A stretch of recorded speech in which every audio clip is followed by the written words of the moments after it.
நீதான் எங்களுக்கு வழி ஒண்ணு கிராம தேவி. இந்த பூஜை எல்லாம் உனக்கு சம்மதம் தானே? சம்மதம்டா.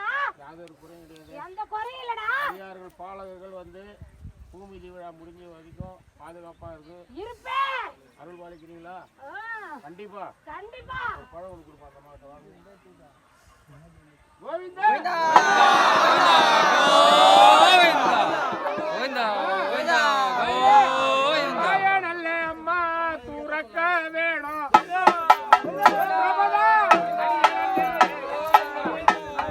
கோவிந்தா கோவிந்தா கோவிந்தா